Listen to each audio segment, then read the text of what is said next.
If you've been thinking about hiring in your business, today's episode is a really good one because we're not talking about how to go about hiring or the hiring process, but how to prepare your business to hire in the future. I'm talking with Liz Strong today about preparing your business for growth and for hiring. We talk about some of the tips that she has in order to start where you're at right now and looking towards the future of potentially building a team. We also talk about what kinds of questions you should be asking yourself so that you and your business are ready to bring on team members. And these are more high level questions about what you want to be doing in your business, what you want to be spending time on, and what you want your business to look like, than the nitty gritty details of how much you can afford and how do you find the right person. And then we talk about the order of hiring that might make sense for your business and where you should start so that you can get the most return on your investment in these team members and make sure that your business growth is going to sustain having people on your team. Liz of Lex and Vita is a website designer turned OBM where she manages the people, processes, and projects for your business. There's nothing she loves more than helping creative entrepreneurs build a business that works for them, not the other way around. She creates simple, sustainable systems that give you the freedom to grow your business while bringing consistency, organization, and fun to the things that weigh you down, even if you're not a systems person. Hi, Liz. Thanks for joining me today. Hey, thanks for having me. Super excited to be here. I read your official bio at the beginning of the show, but can you tell us more about your business journey and how you got to what you're doing today? Absolutely. So I started probably like 7-ish years ago as a brand and web designer, just like super new starting out. I came from a graphic design kind of corporate background. And so I just shifted into online space as a brand and web designer. After a while, realized that every single client I had when I was doing their website, I'd ask them like, hey, we got to connect your contact form. Where are we going to connect it? And they're like, I just used like the default one from Squarespace, WordPress, whatever it was we were using. And it just emails me. And I'm just like having these horrible flashbacks of what their inbox must look like. So I would always like suggest, hey, we need to move you into something like Dubsado, Honeybook, 17 Hats. And they're like, okay, I don't really know what that is. And I'm like, okay, I can set it up for you. And that's how I started to get into systems because people didn't know how to up level from a basic contact form. And now, as they started to have all these systems, they're like, I don't really want to run them. Can you do it? And I was like, yeah, sure. You know what? I really liked working with you. I like your business. Why not? So I started to be their VA and kind of step away from doing brand and web design and really jumped into the VA world and had clients there. And then, long story short, I did a bunch of courses for someone. We had a giant operations group retreat, and she looked at me and she was like, so you are doing the work of an OBM at this point, and you're calling yourself a VA and you're charging VA prices. You need to stop it right now and go be an OBM. So I fired 15 clients that day and I haven't looked back since. Awesome. So, what kinds of businesses do you work with now, and how do you work with them? Yeah, so primarily I work with brand and web designers, copywriters, and email strategists because that's my background and that's where I personally came from. I understood their business. I primarily work with clients on an ongoing basis, but then I also have a little kind of a one-time little 2-hour intensive called the Implementensive. So it's intensive and implementation merged together in a fun way. So it's just the short little work one-offs for when people just really need to like just get stuff off their plate, get it done. And then in a more ongoing capacity when they really need someone to actually come in and be there long term.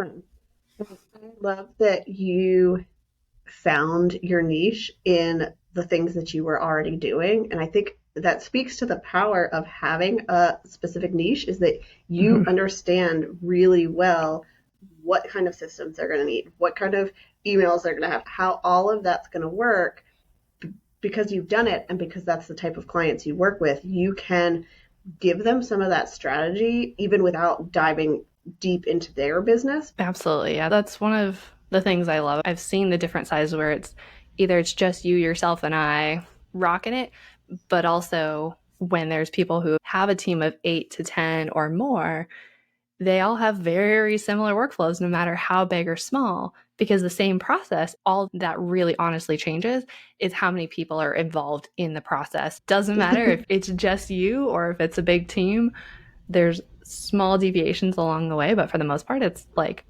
pretty much the same and in a nice way.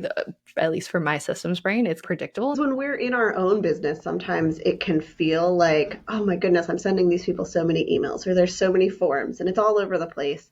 But because we have not seen how other people's businesses work, we don't realize that everybody has to send a lot of reminders and everybody has to gather a lot of information.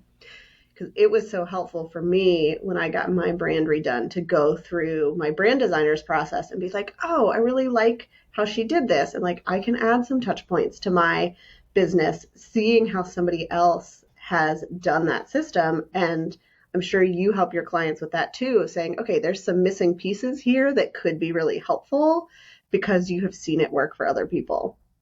Yeah, absolutely. And that's where I think having niche down so intensely for the type of people I work with, I know that there's like probably gaps in my system based on who you've worked with. Typically, you're sending this, whereas everyone else that I've worked with also sends all of these, and they actually see a better retention rate. They see smoother onboarding, they see better client experience because they've moved these different like steps up forward, added in a couple additional reminders. They've streamlined over here. It's so hard when we are thinking about our own business and we're like in our heads, and when we finally go and look at hiring someone else and you're like, oh, I could have sent that email.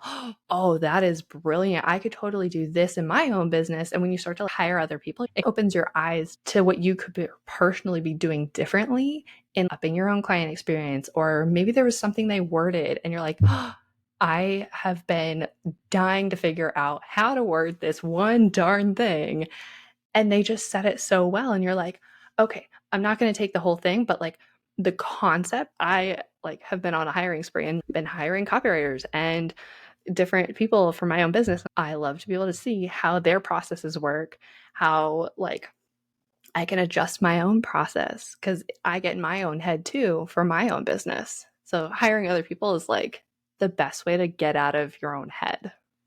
So today we're talking about preparing our businesses to scale and build a team in the future. So we're not quite there yet, but we know that eventually the type of business we want to run is going to require a team. So let's start by talking about if you have any tips that will help us to do the groundwork now so that we are ready when it comes time to hire. Yeah, so I would say I have probably like three of them. One of them is a little bit newer after, especially even for me, that I never really realized until I started getting into other people's businesses and even hiring for my own team. Basically, when it comes to linking or like setting up new accounts, so like email accounts or setting up a Canva account or whatever, when you go to log in or you create an account, it's, oh, do you want to just sign in via Gmail? Do you want to just sign in via Facebook or whatever third party? No, don't do it. Don't do it. Oh my goodness, please don't do it. Because basically, when you do that, it means that anyone who's ever going to need to log in there is going to have to log in to your own whatever you just linked. So if you created a Canva account and you linked it to your Google account, your VA, your whoever is going to have to log into your actual Gmail account, see everything you've got just to get into Canva. And then if you've actually linked it to any other platform, they're going to be able to access that too. So creating just like a simple old school username and password, as annoying as that may be, is going to save you in the long run a lot of potential frustration, like issues of also like double authentications and all those shenanigans that come with it. Just go ahead up front, just create a super simple password, store it in LastPass, share it with them when the time comes. setting that up, you're not going to have to then go and try and figure out how to unlink them all, because the worst thing is there are several companies out there you cannot unlink them from. You literally will have to create a brand new account. And I think a lot of times when we start out, we're not thinking of those softwares as, okay, I want to add team members. Some of them you can, some of them you can't, but usually you have to pay more. And so it makes a ton of sense to just set up a username and password, take the few extra seconds on the front end instead of hitting that Facebook button, and it's going to make your life a whole lot easier down the road. Absolutely. Yeah. It's so much easier. And it's honestly the step between connecting them, because you still have to verify, and just creating a one-time login. Like, the time difference really isn't helpful. And potentially, if your Gmail gets hacked, that platform gets hacked. It's one of those things that you definitely don't think about until you start to realize, oh, I need to go give them access to this. And you're like, oh, I don't want to give them access to this. Yeah. And you're right with the two-factor authentication. That's such a pain that you have to be available when they're trying to log in. It's hard enough for your social media manager or something who actually needs to use those logins. But when you need to use it for Canva and they're stuck waiting on you and you're having to answer phone calls when you don't want to, it can be a real mess that can be avoided. Yeah, absolutely. So then the other one I would say is just honestly figuring out what it is you actually want to do in your business. I feel like that's like the hardest thing. Like, when you think about hiring, you're like, oh, I just need someone to do this. Okay, but if they're going to do that, what do you want to do? Because then that makes it a little bit easier sometimes to figure out, if you're still trying to hold on to certain pieces of it, do you actually want to do that? Or can you actually go hand that to someone? Because there's probably 10 other things that you honestly should be doing that only you can do. But is there other things you could actually be doing? And is it something that actually has to have your touch on? Is it only something that you can do? And like thinking through, what do you actually want to be doing? Why do you want to be doing it? And thinking through kind of that whole process and envisioning, what is your dream business, essentially? How do you actually want it to look? And if you're not quite there yet, just really starting with, what's the hardest thing on your plate right now that you keep getting stuck at and that you keep being the bottleneck on? Are you constantly forgetting to set up these folders, and then it takes you like 2 hours to set up folders and to export files and to package them up and rename them and do all these things? Then that is a big bottleneck. And that probably is something that you could hand to someone else, because it's not necessarily something that you have to do. As long as you write out, here's the process. I need these folders typically look like this. Here's what this typically looks like. Here's how I set this up, and get those written down. You can hand that to someone and they can do it. And then you are no longer the bottleneck, because you have someone who is an expert at setting up those folders. It makes so much sense to take some time to just figure out what your dream business is.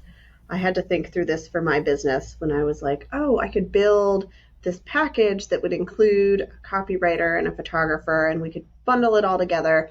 And somebody pointed out, they were like, that would be great, and you would probably have people buy it, but that means you have to then be in charge of managing all of those people. And I was like, oh no, I don't want to do that part. I want to sit and design. I have no desire to have an agency, where somebody else might be like, oh yeah, I would much rather have an agency where I just do finishing touches, final checkpoint, and have other people do the work underneath me. And the way that we would hire and the way we would structure our business is vastly different, because what we are actually looking to hand off to somebody else is very different. I feel like that's that's the main question I tend to ask people is, what do you actually want to be doing? What do you actually want to do with your business? Do you want to have a big team? Do you want to have a small team? Do you want a small but mighty team where there's 3, maximum like 5 people, where it's like everyone is super specialized in what they do, and it means that your clients get a better experience overall, and it's more of a holistic thing? It's really like really specific small things where everyone is really good at what they do, and you're freed up to actually go do what you want to do. Because we all started our business wanting to do design or writing or whatever, and then we got thrown into actually running a business and managing teams and managing clients and managing projects and marketing and all the other things.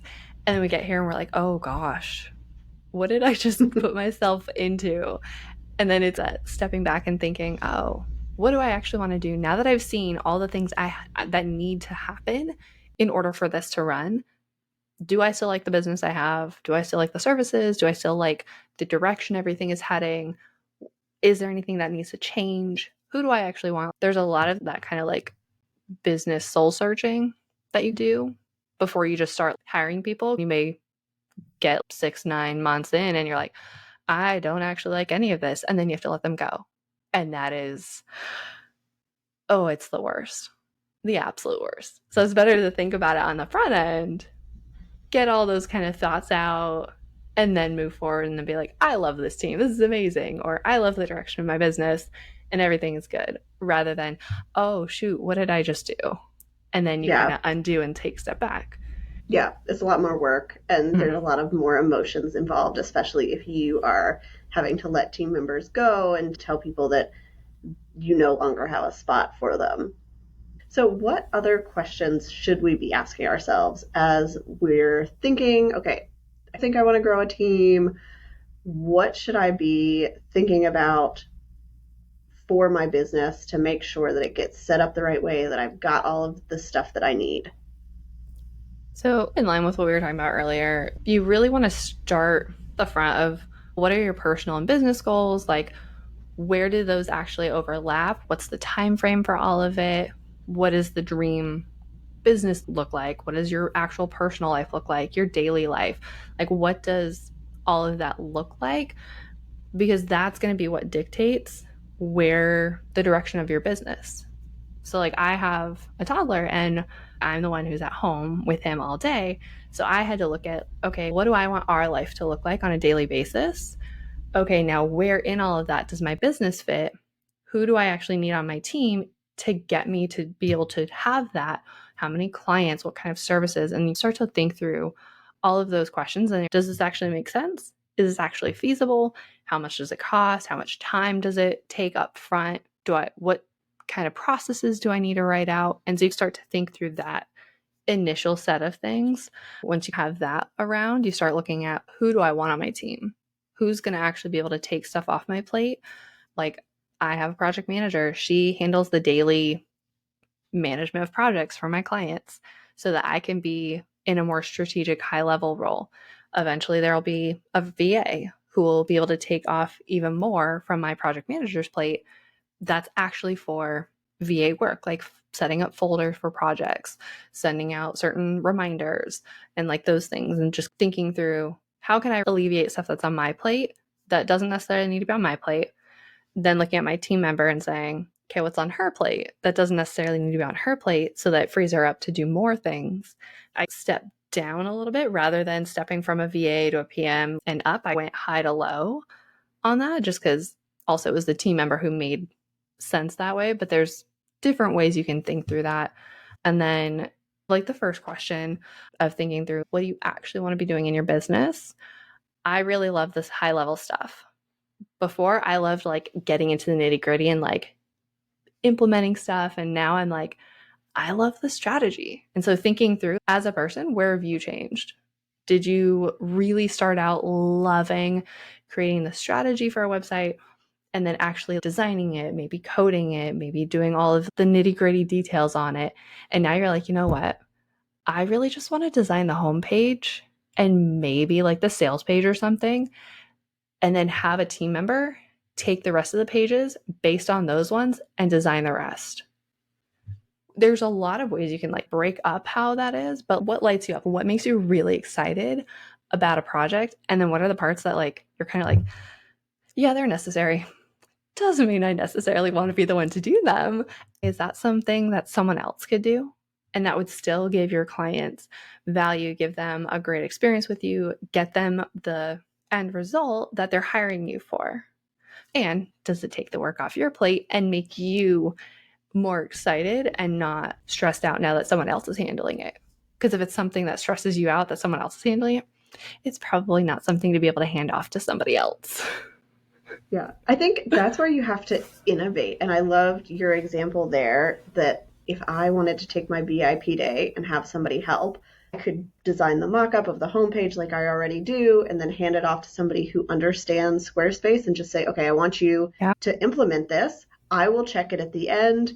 Or if I want to build it all out, but I really hate the part where I have to check all the links and test all the screen sizes, I could hand that to somebody else. Okay. Our friend Coley had a lot of workflows, and she actually has her VA now do the basic setup, and she just goes in and makes it pretty. And she said, I never thought I would hand that out off, but I found that she can do that part because she has the system set up, because she knows the information, and then she gets to do what she loves and what her clients really hire her for, which is beautiful proposals that look really awesome.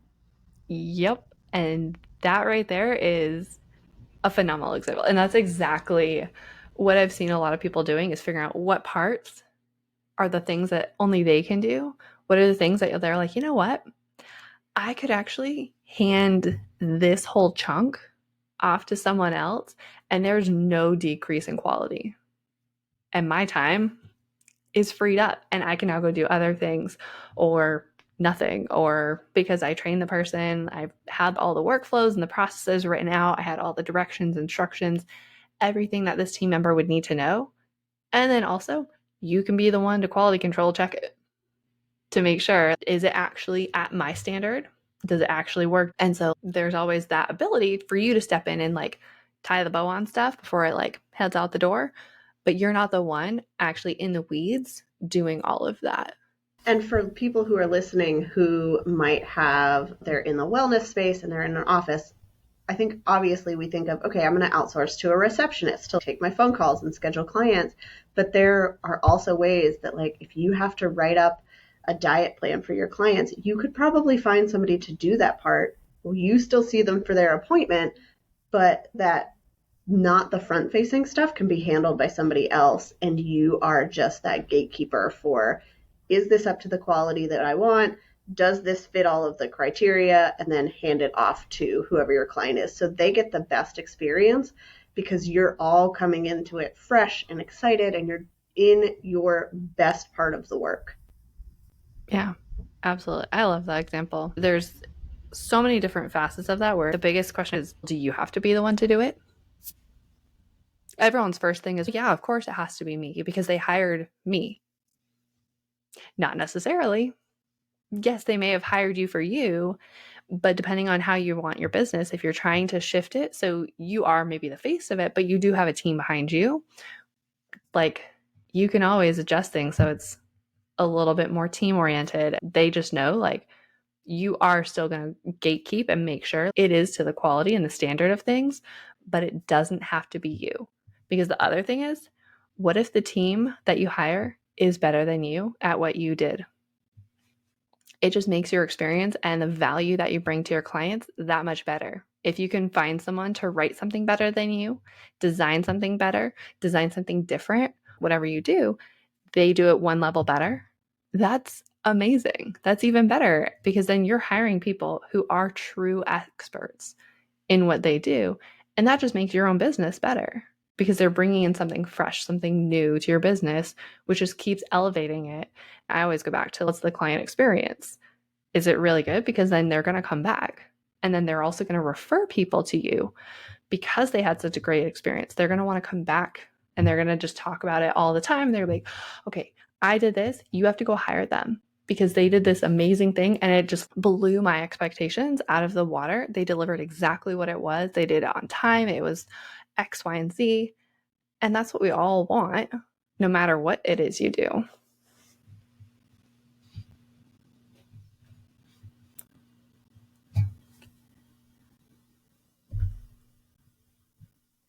Let's shift a little bit and talk about how we figure out who the right person is to hire first and maybe the order that we're building. You mentioned you started top down. Is there a way that people can figure out what is the best path forward for their business?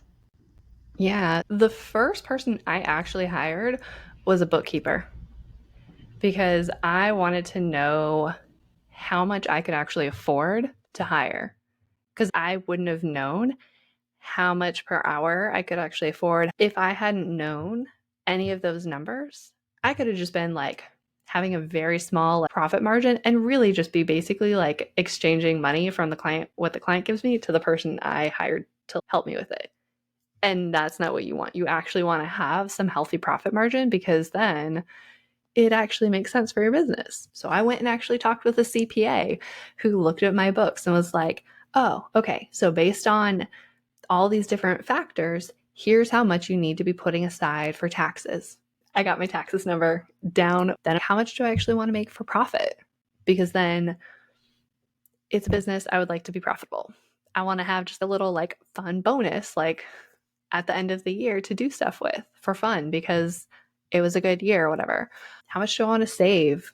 And then there's a new one that someone told me about, adding in an additional kind of like percentage for investing.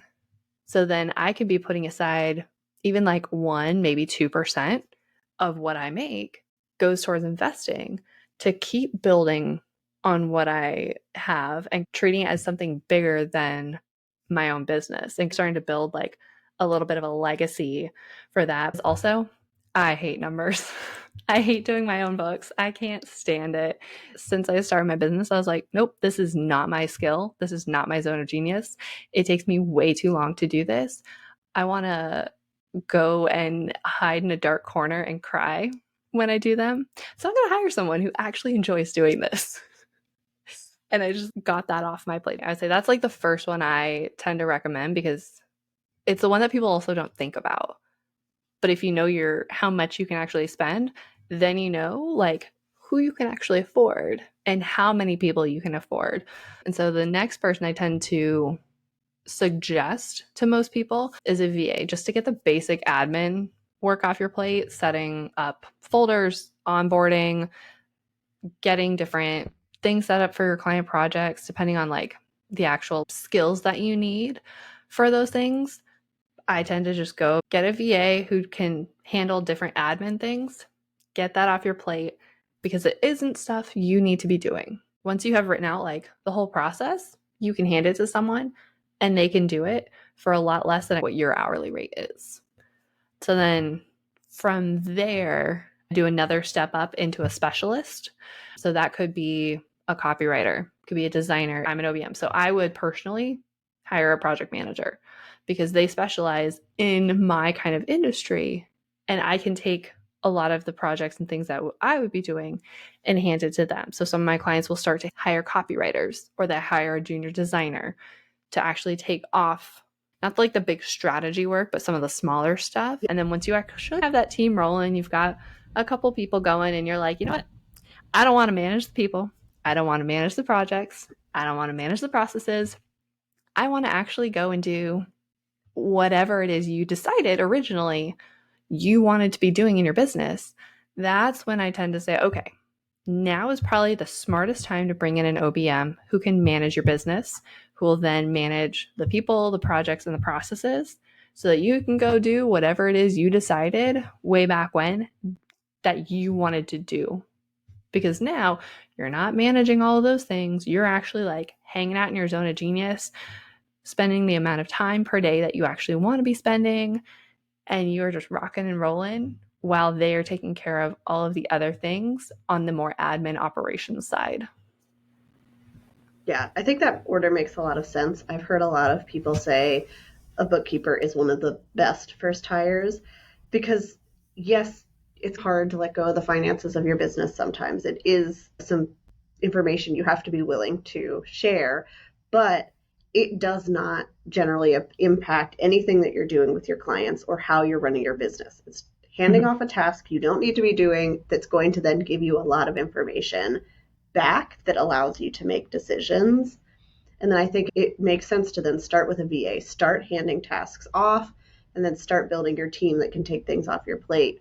And having an OBM come in once you've got a team established is probably a lot more helpful than having them come in first when there's, okay, you can set up my systems, but then there's nothing for you to do. There's nobody here for you to actually manage, or any projects that are coming in that need hands to make sure that things go to the right place.